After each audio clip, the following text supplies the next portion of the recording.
Hello and welcome to MindShifters Radio. I'm Tim Hayes. I'm your host for the first hour, and today is Thursday, January 4th, 2021. As always, we're grateful to everyone who's listening, whether you're listening live or through the archives, as we spend another couple of hours teaching and supporting people in using some of the most powerful, effective, efficient, and accessible tools I've ever encountered in my over 46 years of doing therapy. And I'm grateful to announce that these tools are available absolutely free at whyagain.org.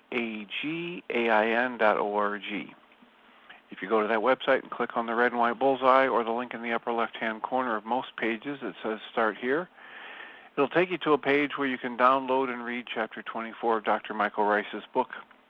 His book is titled, Why Is This Happening to Me Again?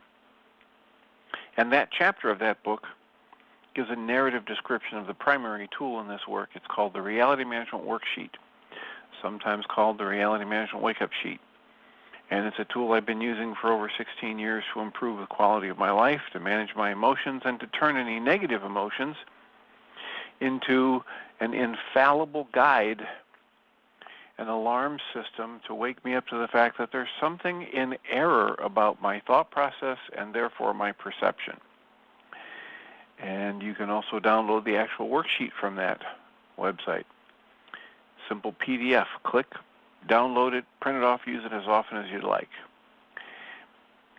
You can also download a host of audio files of shows just like this one where people have been stepped through that worksheet process, and or they've called in and discussed different aspects of how and why it is so deceptively simple and yet powerful. You can also go to your app store and type in the 3 words Heartland, Aramaic, forgiveness. And by the time you're done starting typing the word forgiveness, you'll see a glowing heart icon. If you tap on that, it'll let you download a totally free and private app that gives you access to the Reality Management Worksheet process, an abbreviated version of that process, and a copy of the Drag-On Kling-On game, which is a wonderful way to introduce these tools to even younger audiences. So we encourage you to do that soon and often, and in that process, hopefully you'll have questions or comments or testimonials, and you can call and let us know what's going on with that for you, how we might support you in using these tools more and more effectively and efficiently. Our call-in number is 563-999-3581. If you call that number and press 1, we can have a conversation. This year, 2021, we've made the commitment to work through the Course in Miracles lessons at the beginning of every MindShifters Internet show. We are in the 35th day of the year, and today's lesson reads, My mind is part of God's. It's part of God's mind. I am very holy. So we'll go slowly because we're expecting this will stir up a lot of stuff for people. The commentary reads, Today's idea does not describe the way you see yourself now. It does, however, describe what vision will show you. True vision, accurate perception will show you that your mind is part of God's mind. It is difficult for anyone who thinks he is in this world to believe this of herself. Yet, the reason she thinks she is in this world is because she does not believe that her mind is part of God's mind. You will believe that you are part of wherever you think you are. That is because you surround yourself with the environment that you want. And you want it to protect the image of yourself that you have made. That image is part of this environment. What you see while you believe you are in it is seen through the eyes of the image you have created. This is not true vision.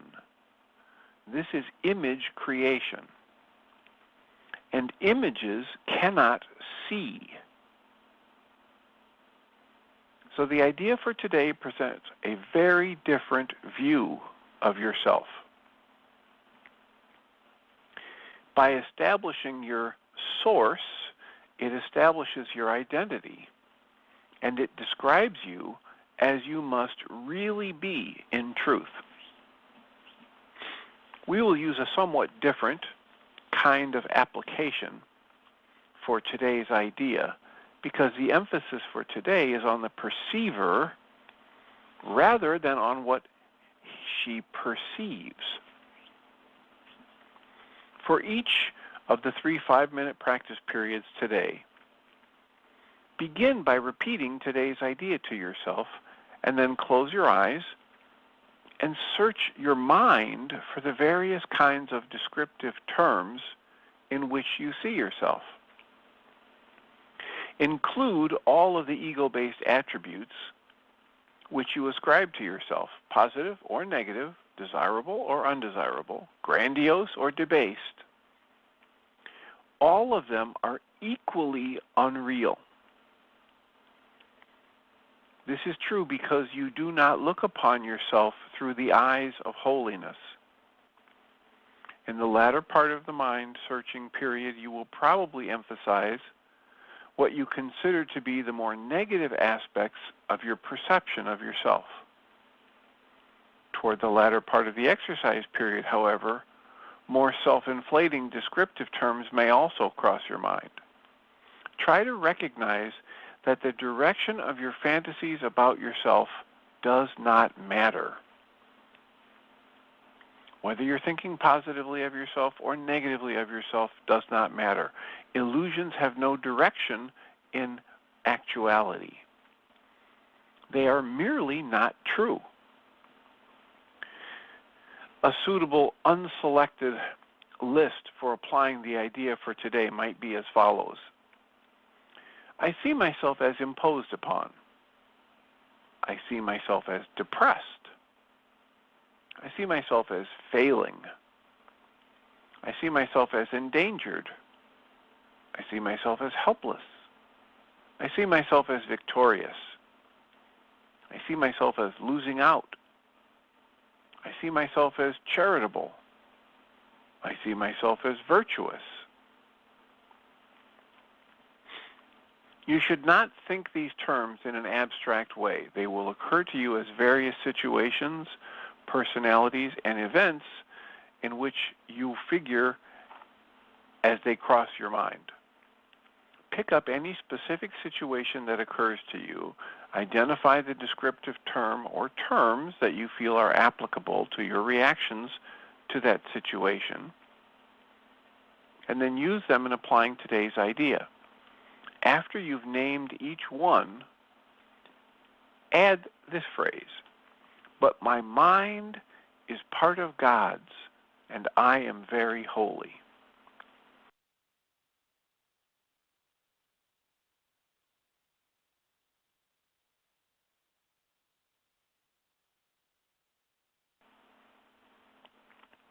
Hopefully we're back. To verify that, I'm asking Susan. Yes. Hi, Dr. Tim. Yes, I was just texting you, say, where did you go? But you got back. That was fast. Yeah. Well, we're experiencing various technical difficulties here in the Northwest Illinois area. So I'm glad to be back, and I will go back to the description of the lesson. I see myself as losing out, but my mind is part of God's mind, and I am very holy.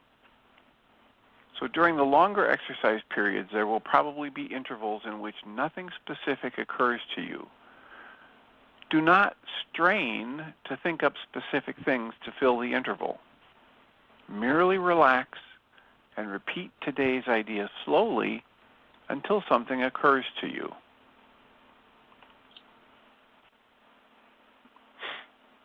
Although nothing that does occur should be omitted from the exercises, Nothing should be dug out with effort. Neither force nor discrimination should be used. As soon as possible during the day, pick up a specific attribute or attributes you are ascribing to yourself at the time and apply the idea for today to them, adding the idea in the form stated above. If nothing particular occurs to you, merely repeat the idea to yourself with closed eyes. The idea is, my mind is part of God's mind. I am very holy.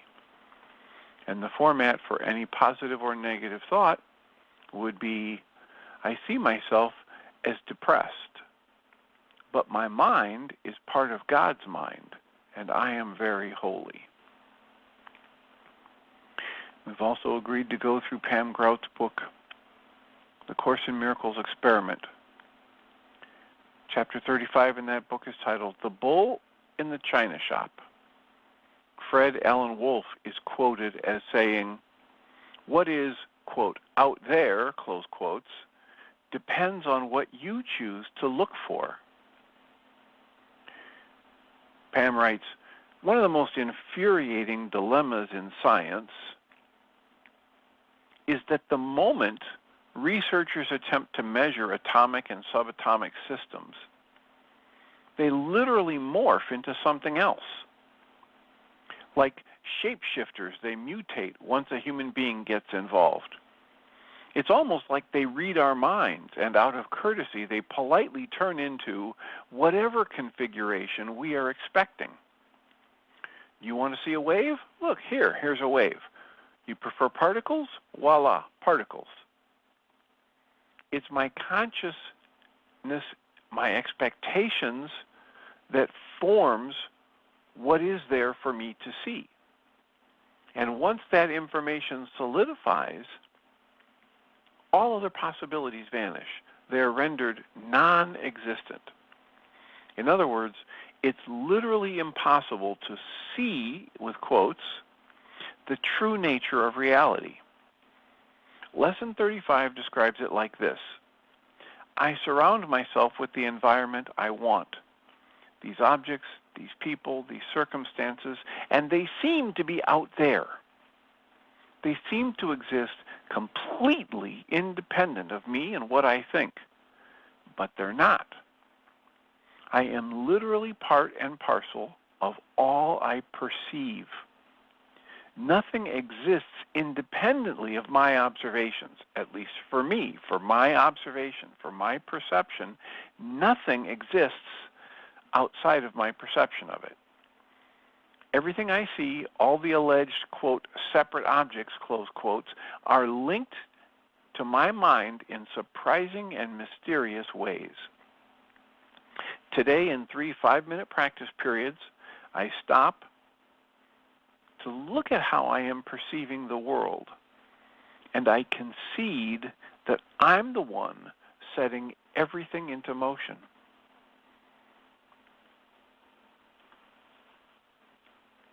My mind is part of God's mind. I am very holy. So,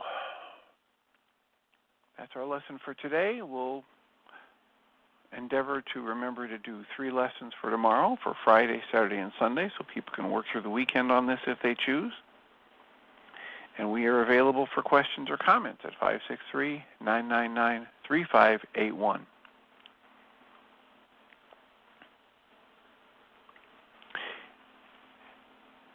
There was an only slightly humorous, very brief video that I saw today that seems to go right in line with this lesson. And this is a gentleman, probably in his 30s, who's looking into his phone doing a video, and he says, with very serious, very sad tones, that he's been married, that the love of his life for the last 17 years told him today that she no longer loves him. And he's got that very, very serious, sad emotion. It's very slowly stated. And as he's recording the video, his wife peeks her head over his shoulder and she said, "I did not say that. All I said was, you can't have a motorbike." He said, "It's the same thing."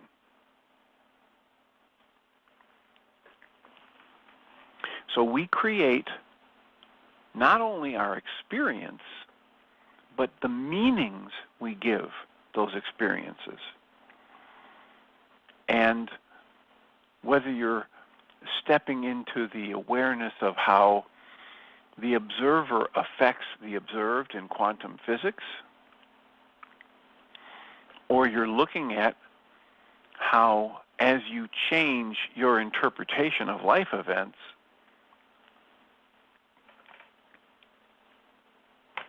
you change your experience of life. I said hello to somebody the other day, and I said, "Hello, Chris." And she said in a very irritated, abrupt, angry tone, "It's Christine."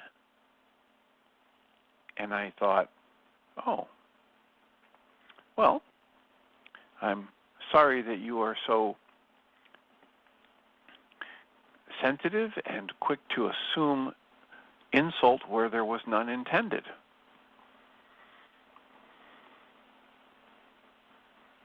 My intention was a pleasant morning greeting. The impact on the other person was an insult, calling her by a name that isn't hers. There are countless ways for us to observe that we are actively creating our experience of the world, of our lives, of our interactions with others.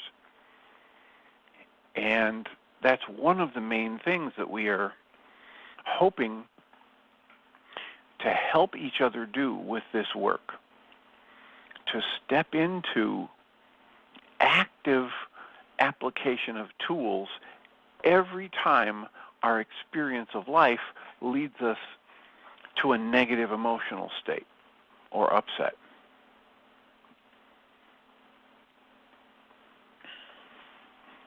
I had somebody come into my office yesterday and basically for the better part of 40 minutes talk about how they believe a lot of really negative, horrible stuff about what's going on in the world today. And I found myself having, quick random thoughts about, I think I should just go live on a mountain somewhere. I think I should just hide from life because this isn't anything I had ever wanted.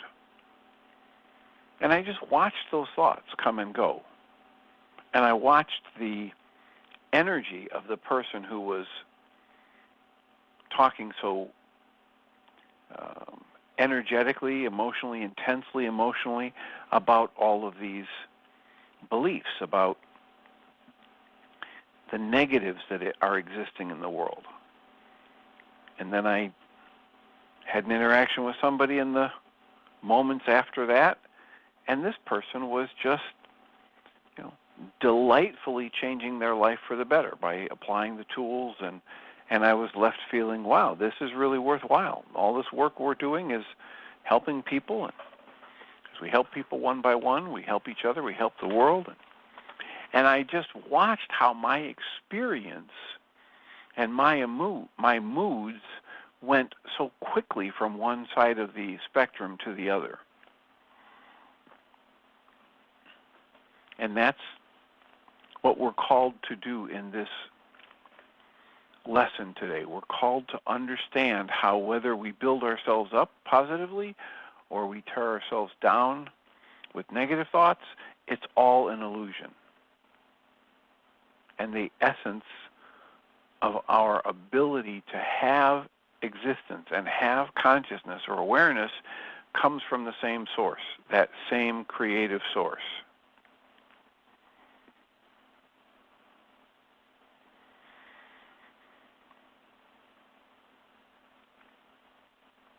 So our call-in number is 563-999-3581. Give us a call, press 1. It'll put a little question mark by your phone number, and I'll announce you by your area code, and we can have a conversation. What's on your mind today? What is something we can help you with, or a topic that you would like us to explore? Area code 520, you're in the air. Good morning. Good morning, Tim. Dr. Tim. Is this Audrey? Yes, this is Audrey. I would... Welcome. Thank you. I would like to suggest a book, and it's one which I have in my private stash library, and it's called People Making by Virginia Satir. You're probably familiar.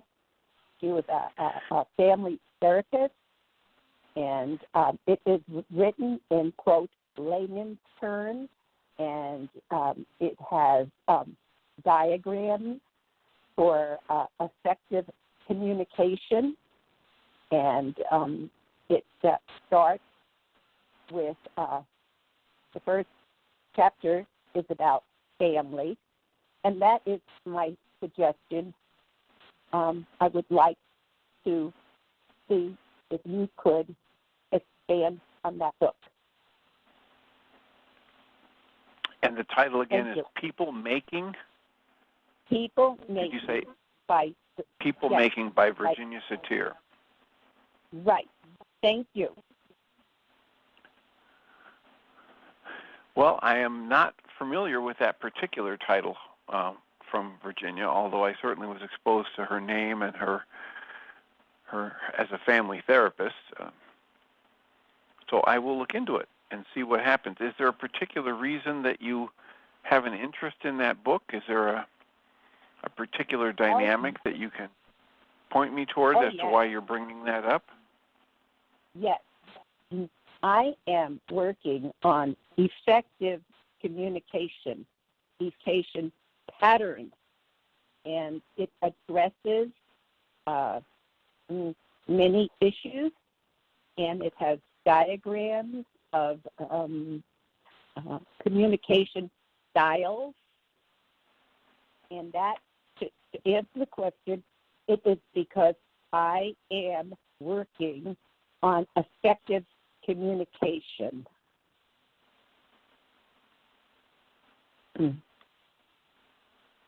And that's the reason for my suggestion. Okay, and so is this a book you've read? When I was in college, it was suggested, it was Psych 101. I believe it was Psych 101. And it was a required reading, and I have kept the book ever since. In fact, I have given my book away, and it was all starred and asterisk since it was my book. And then I went out and bought another one. Then I loaned that out. 2 books were loaned out but never came back. I have a third book, which is on loan, but I told the person, you may look through it days, then I'm coming back for it. Because if you clean anything from it and find it informative, you may wish to buy the book. And there is one available on Amazon. And it's, I think it's under maybe $10, but don't quote me on it. Well, it's, the original book was written in 1972, and a book titled The New People Making was written in 1988. So, all right, I will look into it. And if there's a particular part of it that you would like us to address, make sure you let me know that. You can either email me or you can call specifically with a chapter or a topic if that strikes you as something that's important to you. Yes, I shall, because in a dyad, and then of course they go into, Virginia goes in triad, but in the dyad, I'm trying to identify my communication patterns of maybe where I can come off as in the patterning of a dictatorship or aggressive, because effective communication in my reality is such a skill. And anything that is learned incorrectly can be unlearned and relearned correctly. And I'm in the process of doing that for myself. That's my inner work. That's one of my inner workings. Thank you. All right. Thank you for the suggestion. Anything else we can do to support you today? And blessings. Bye for now. All right. So our call-in number is 563-999-3581. If you call that number and press 1, we can have a conversation. How can we support you? What is a topic you'd like us to explore, and or a question you have about the worksheet process? I should mention that our Tuesday group, today's a Thursday, so we will have a support group tonight. And on Tuesday, we had technical difficulties, so we had group members take over and expertly, professionally guide people through 2 different worksheets and then answer a whole series of questions.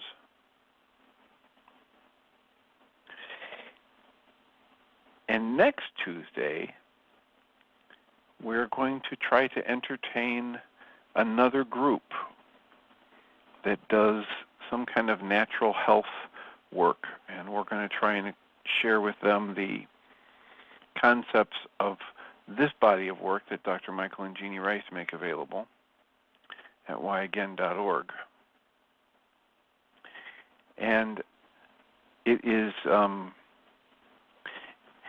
I would say, it warms my heart to be able to hear people who've been in the group process for a variety of years step in and step up and take over, because Tuesday my internet and phone went down at the office, and so several other group members basically held the group, and they stepped through 2 different worksheets, and they introduced these concepts to people, and as I'm listening to that recording after the fact, I'm learning that, number one, we've got several people in the group who could lead their own group quite easily. Number two, one of the tools that I use in my practice to introduce people to this concept of figuring out what my mind is telling me is causing my upset, and then what my mind is telling me needs to happen for me to be happy, and then canceling it. It's a very short process. It's 5 simple steps. And yet, it's probably not, by itself, a good way to introduce people, newcomers, to these tools, because there's too much missing. And so that was quite beneficial for me to listen to that and to hear the ways in which critical pieces for the understanding of the goal-canceling process, the ancient Aramaic forgiveness process, critical pieces are not contained in the 5-step mental short version that I use in therapy sessions. And of course, it's a very different thing when they've got a session with me where we can talk about it for the better part of an hour, and then I can explain to them how to use that 5-step short method, and we do it once or twice so they actually have an experience of having things shift.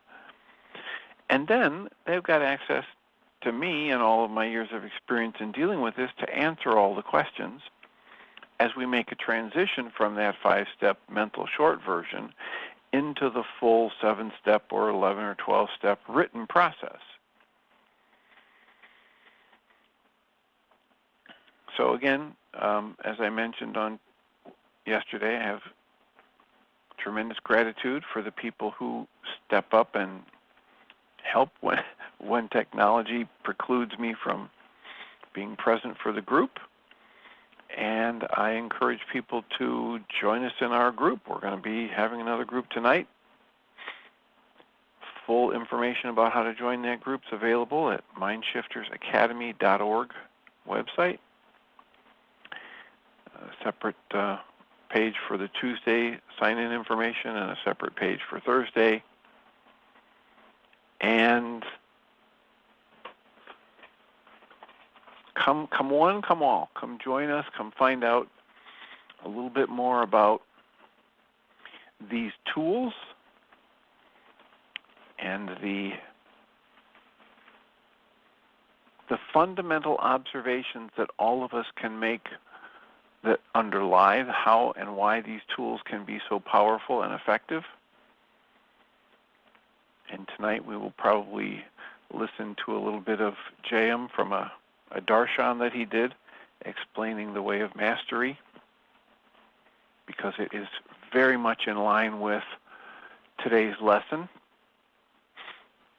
from the Course in Miracles, where the Course in Miracles lesson today is, my mind is part of God's mind. I am very holy. And if you don't know about the Way of Mastery, it's a book that was channeled from 1994 to 1997.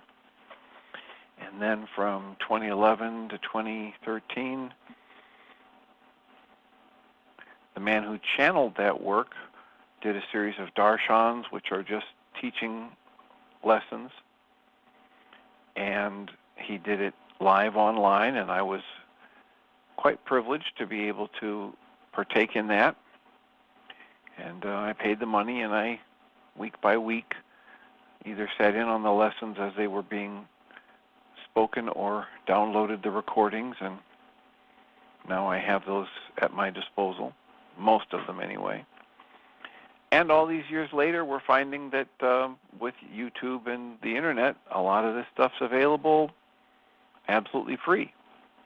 So if you want to avail yourself of some of the lessons from the Way of Mastery, there are countless ways to do that. One of the best is going to the website that's called christmind.info.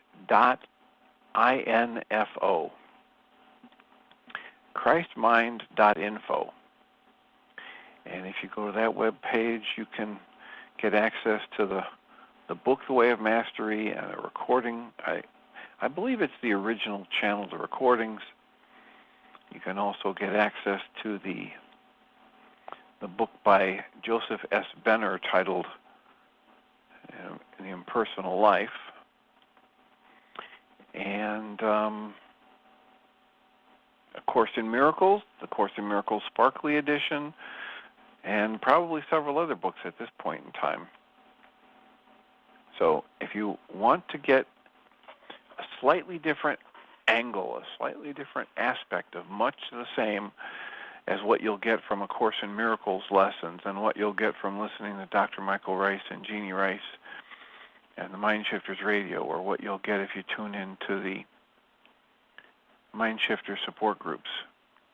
If you want to get a slightly different perspective on essentially the same material, you can go to christmind.info and avail yourself of that magnificent tool and that website. And if you do, we'd love to have you call us and let us know what you think about it. What are your comments? What are your questions? Call-in number is 563-999-3581. And if you call that number and press 1, I will see the question mark by your phone number and announce you by your area code. How can we support you today?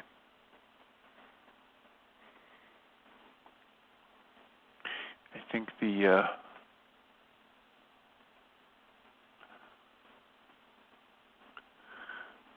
The YouTube lecture that I'm going to play part of tonight is titled "A Prescription for Finding True Joy." It comes from the darshans, from the Way of Mastery. So if you have any, if you want to know what the Way of Mastery has to say about a prescription for finding true joy, you can look it up on YouTube, or you can join us in the support group tonight. Susan, Susan, are you there? I am. I have been thinking about what denial means in the worksheet. Sometimes it's pretty obvious. If I'm upset at somebody, I can pretty much tell where the denial is. And I know I've been talking about a sore arm lately, but I don't know where the denial is in working on what's going on with my arm. It just, it was jammed after slipping on ice 3 years ago, broke the wrist, but the wrist is okay, was repaired and everything, but the arm can't reach all the way up, hurts in certain angles, sharp pains, popping, feels as if the sinews in there are all tangled up. I've talked to Michael about this. He talks about, and it's worse now, and he thinks I'm in a healing crisis, and it may take a while, because he was talking about his back and how his back had been troublesome for years, and he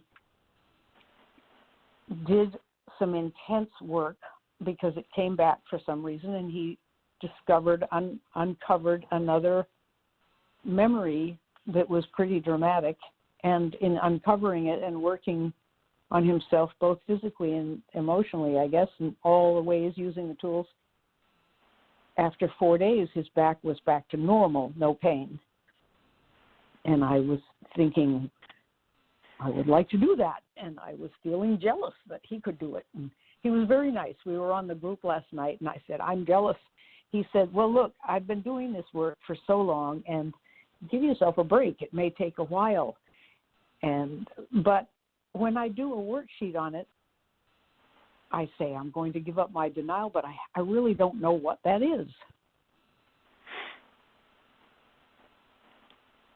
Well, in general, denial is, Michael's definition for denial is, anytime I think or speak as though someone or something outside of me is responsible for my emotional state or what's going on inside me internally. So from that perspective, the denial is simply, very, very simply stated, it's any time I think or speak as though someone outside of me is responsible for something I'm experiencing internally. And that would include my physical discomfort in my arm. Now, so say more one of the things, well, it would include my physical pain. It's just to recognize that, one of the ways Michael says it is pain is there to help my ears grow. Right? So I slow down and pay attention. Pain is not there to punish me. Pain is there to let me know something is wrong. Mm-hmm. I just flashed on Phyllis Hefner. Phyllis Hefner is an integrative psychiatrist who gave me the privilege of interviewing her not too long ago, and she was talking about how she was just a standard psychiatrist, and she did just what she was trained to do in medical school, and everything was fine. And then one day she ended up having her own physical, intestinal problems. And so she went to her fellow medical doctors and said, hey, help me out. I'm having all of this abdominal pain. And so they did test after test after test, and then they finally said, hey, there's nothing wrong. We can't do anything. But we would suggest that you let us go in there and just cut the nerves in your abdomen that are feeding the pain. Whoa. And she just said, that's bizarre. And that was the thing that made her understand at a whole new level the problem, the serious problem with the medical model, the allopathic medical model. Mm-hmm. And so she went away from the traditional allopathic medical model and started doing her own research until she found a way to address the problem that was in her gut, that was in her intestines, her stomach and abdomen and all of that, at a cause level, rather than just taking a medication to end the symptom, right, or cutting a nerve to block the experiencing of the pain or the symptom. So if there is a pain in your arm, or if your arm is not working, it means at some level that there is a problem. This is there to, Michael's way of talking about it is to make your ears grow, so you listen to the body and you wake up to the fact that there is a problem that needs to be addressed. Mm-hmm. And the next thing that comes to mind when you talk about denial is, and you say that you're jealous because Michael's gotten whatever results he's gotten in whatever period of time he's gotten them, is that that's probably an aspect of denial, thinking that you should be different or better than you already are. And so I would encourage you to do the worksheets on feeling jealous and just, absolutely go back and forth at that until you dismantle the thoughts that say you're supposed to be somehow different than you are. Mm-hmm. And that at any level, in any way, anyone is better than you. That's prime worksheet material. Listen to today's lesson. Listen to today's lesson. It's kind of long. You might have to take a breath and sit down. My mind is part of God's mind. I am very holy. So if you're allowing that to sink in at all, then what I just said makes really good sense. If you think anyone is better than you are, and you generate jealousy over anyone, that's prime worksheet material. Because there, you're letting your mind create an illusion, and you're letting that illusion hold space in your mind as though it were the capital T truth of life, and that's not beneficial. So that's when living we say, in the illusion. So when we say, God is in my mind, I am very holy, that was one of my questions I wanted to ask about.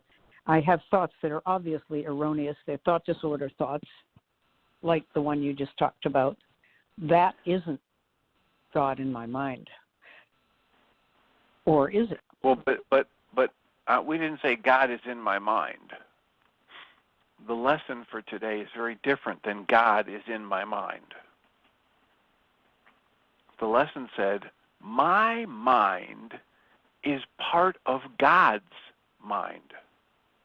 Boy, I didn't read it that way, and I've read it several times, and I've even done the little lesson, little practice, one of them, not the other two. Thank you. Good correction. Well, for me, it's a powerful distinction, because I'm saying, if I say God is in my mind, I can create a concept of a deity outside of me who takes up residence inside my mind. Mm-hmm. That's just what I did. Graces me, yep. who graces me with his or her presence. But the lesson says, my mind is a part of God's mind. So there's definitely a part of my mind that isn't part of God's mind. No. That's all the error. No. Error again. An error in thought. Thank you. There is no part of your mind that is outside of God. There is no part of creation that is outside of creation. There is no part of creation that is outside of what gave rise to it and continues to fuel it. It's all one thing. There is only one.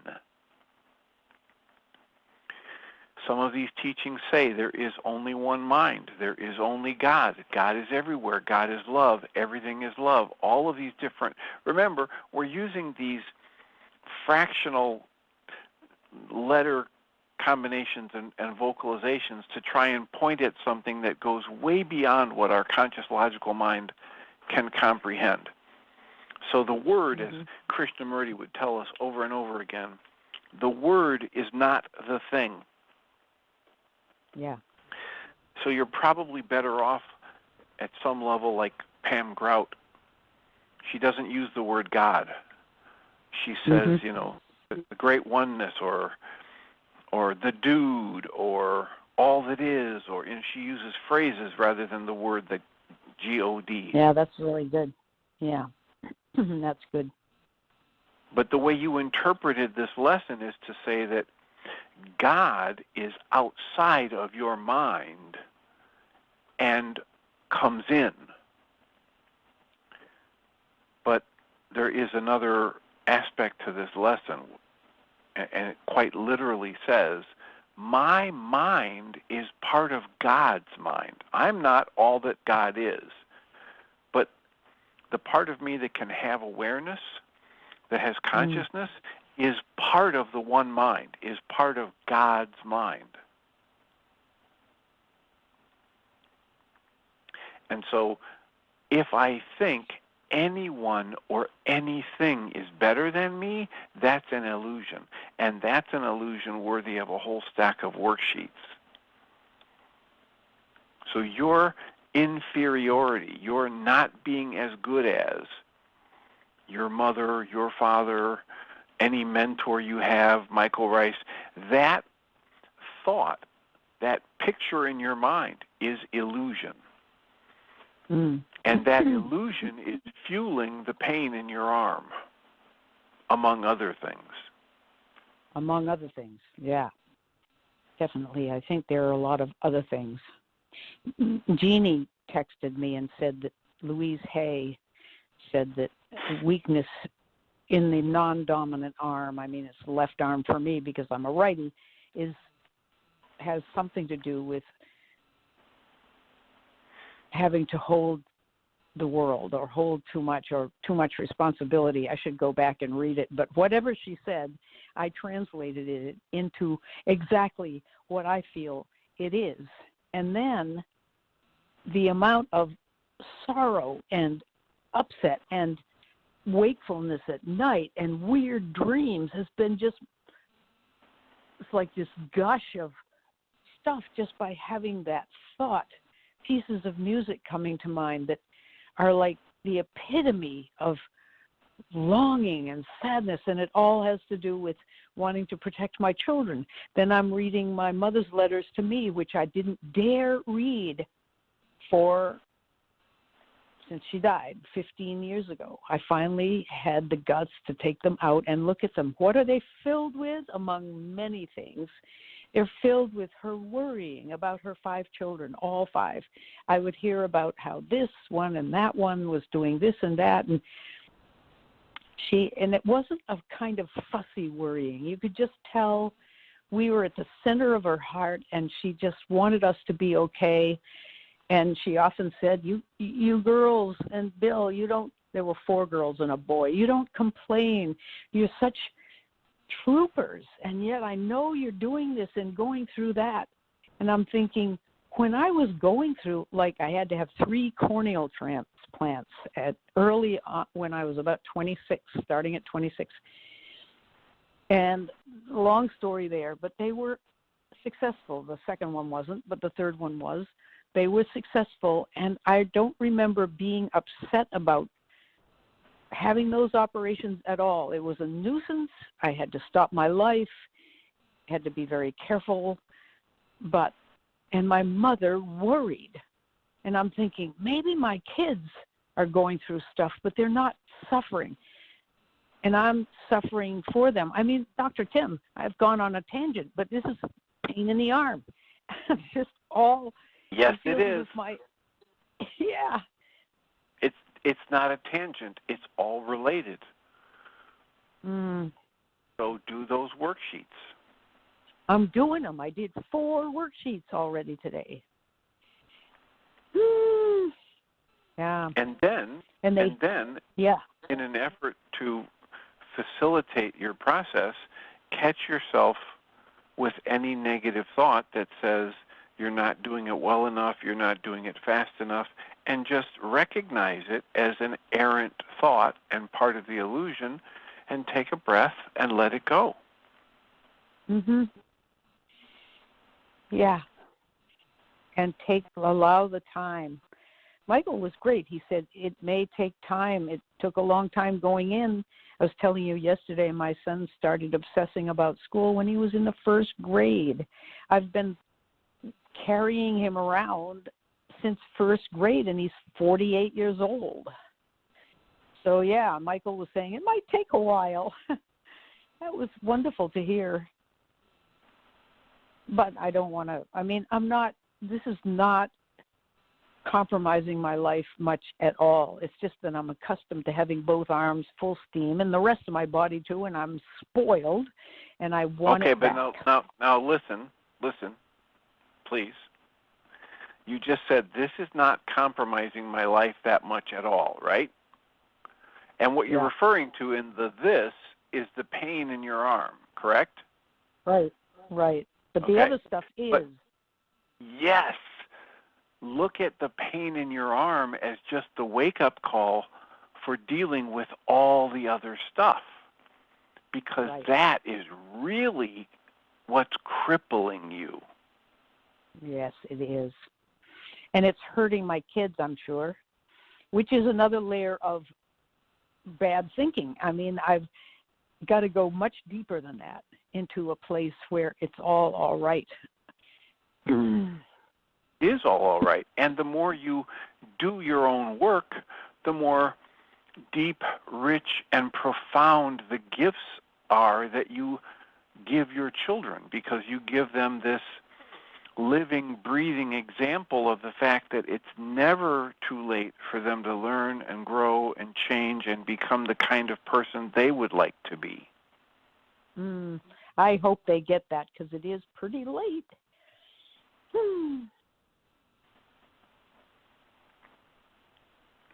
Well, there's another errant thought, but I knew you'd hear that, and I kept quiet. Well, it's just the idea about time, right? And it's about urgency, and it's about negativity, all wrapped up in that one comment. It's not late. There is only now. Okay.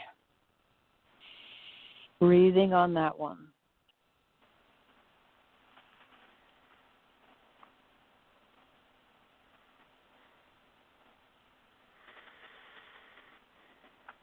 Yeah, when I get into that, when I get into thinking it's late and I've screwed this up and there's not enough time left, I know there are people on the call, I've talked to them individually, and that's a trap. Oh my God, I'm 40-some years old. Oh my God, I'm 50 years old. Oh my God, I'll never find a partner. Oh my God, whatever. I'll never change jobs. I'll never live into my purpose, whatever it is.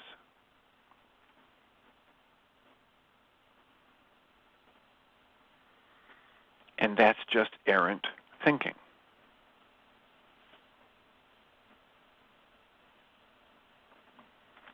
And we can tell it's errant by the fact that we have a negative emotional response. And that's what we're teaching. That's the core of this work. If I have a negative thought about myself or somebody else, or a negative emotion, I can instantly know 3 things. Number 1, it's a lie. It's based in a falsehood. Number 2, it's an old tape playing. If I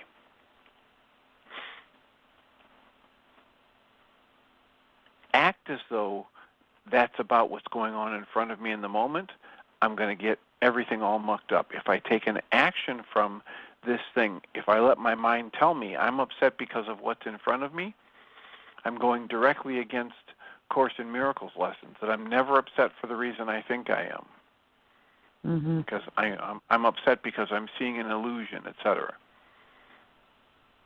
And the third thing is, I can know if I take an action from this thing when I have a negative emotional state going, I'm driven by the fear or the anger, all I'm going to do is make my situation worse. It's not possible for my situation to get better. Mm-hmm. Right. So as soon as you have that thought, oh, it's late, and I sure hope I can do something soon because it's so late and I've hurt my kids so much, all of that is error.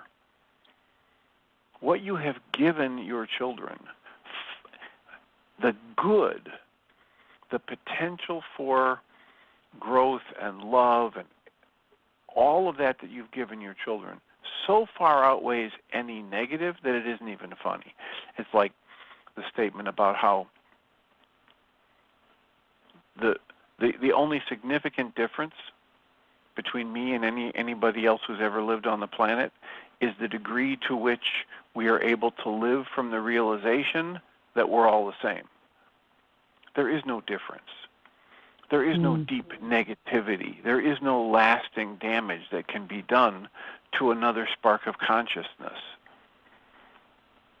Now, of course, if you think about your children as these blobs of protoplasm and innocent, and you don't think of them as another independent soul, if you think about them as